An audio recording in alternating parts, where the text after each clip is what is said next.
ভাল থাকিব, আমাৰ সমাজ ভাল থাকিব আৰু আমাৰ দেশখন ভালে থাকিব। পাবলৈ হলে আমি খোৱা খাদ্য অতি কম সময়ৰ ভিতৰত বনাই কম সময়ৰ ভিতৰতে খাই শেষ কৰিব লাগে। বিকজ কোৱালিটিটো চাই, তাৰপিছত ৱেইটটো চাই, ৰিচিভিং ডিপাৰ্টমেণ্টে ৰিচিভ কৰে, তাৰপিছত ক্লিনিং ডিপাৰ্টমেণ্টে ক্লিন কৰে। বস্তুখিনি ঘৰৰ ভিতৰত বা হোটেলৰ প্ৰাংগণৰ ভিতৰত সোমোৱাৰ আগতে শাক পাচলি বা ৰাতি বনালো আৰু দিনত বনালে কালি ৰাতিপুৱা শুই উঠি খাম, বেছি টেষ্ট হয়, হয়নে? এইটো এটা ভুল ধাৰণা। Contamination of the food and there are many diseases which are waterborne disease. পানীৰ পৰাও বিশেষকৈ পানী এটা বহুত ডাঙৰ চৰ্চ। আমাৰ খাদ্যৰ ফুড এণ্ড বেভাৰেজ দুটা পাৰ্ট আছে। জুলীয়া খাদ্যক বেভাৰেজ বুলি কোৱা হয় আৰু গোটা খাদ্যবিলাক ফুড বুলি কোৱা হয় নৰ্মেলি। চুপটো বাদ দি যিমান খাদ্য আছে দোজ আৰ ফুড ইংলিছত। আৰু চাহ, বনভিটা, গাখীৰ, কোল্ড ড্ৰিংকছ, মকটেইলছ, জুচ, এইবিলাক হ'ল বেভাৰেজ। এইবিলাকক কি বুলি কোৱা হয়? বেভাৰেজ ইংলিছত কয় আৰু অসমীয়াত পনীয়া খাদ্য বা পানীজাতীয় খাদ্য। বিশেষকৈ যোনবিলাক আমি পনীয়া খাদ্য খাওঁ, ৱাটাৰ, পানীটো আমি খোৱাৰ আগতে পানীটো চাই ল'ব, পানীত কি আছে, বীজাণু কীটাণু কি আছে আমি দেখা নাপাওঁ। সেয়েহে আমি সদায় খোৱাৰ বেছি দৰকাৰ আছে।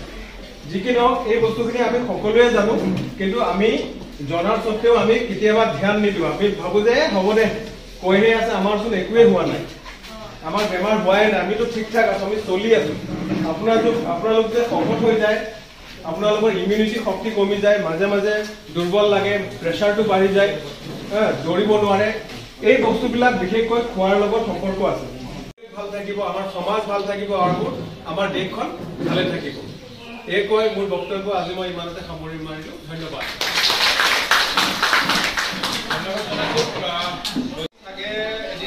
বাইদেউ অহাৰ সম্ভাৱনা খুবেই কম, গতিকে মই আমাৰ এই অনুষ্ঠানটোৰ যিখিনি সামৰণি ভাষণটো মই দাস ছাৰক সামৰণি ভাষণেৰে আজিৰ সভাখন সমাপ্ত। আশা কৰোঁ আপোনালোকে বহুত বহুত দায়িত্ব আছে। আপোনাৰ হেল্থ ডিপাৰ্টমেণ্টৰ আপোনালোকে বহু কামেই কৰে, আপুনি জনা গৈছে, আপোনালোকে বহুত কাম কৰে। গতিকে আপোনালোকে সেই গাঁৱৰ বা চহৰৰ গোটেই সমাজৰ লগত আপোনালোকে ওতঃপ্ৰোতভাৱে জড়িত আছে। কিছুমান কথা আপোনালোকে জানিলে সেই কথাখিনি অন্ততঃ আপোনালোকে বেলেগৰ লগতো শ্বেয়াৰ কৰিব, বেলেগকো বুজাই দিব।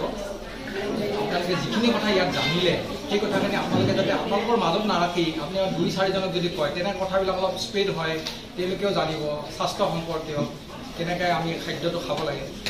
আৰু বিশেষকৈ মানুহ এজন সুস্বাস্থ্যৰে থাকিব লাগিলে, জীয়াই থাকিব লাগিলে অন্ততঃ 3টা কাৰণ আমি মানিব লাগে। আৰু 3টা কাৰণত মানুহৰ বেমাৰ হয়। বিশেষকৈ এটা হৈছে মানুহৰ যদি মনত ষ্ট্ৰেছ থাকে অনবৰত, তেতিয়া মানুহৰ বহুত বেমাৰ আহি। আৰু এটা কাৰণ হৈছে আপোনাৰ খাদ্যটো। আমি যদি ভাল খাদ্য খাব নাপাওঁ, খাদ্যৰ কাৰণেও মানুহৰ বহুত বেমাৰ হয়।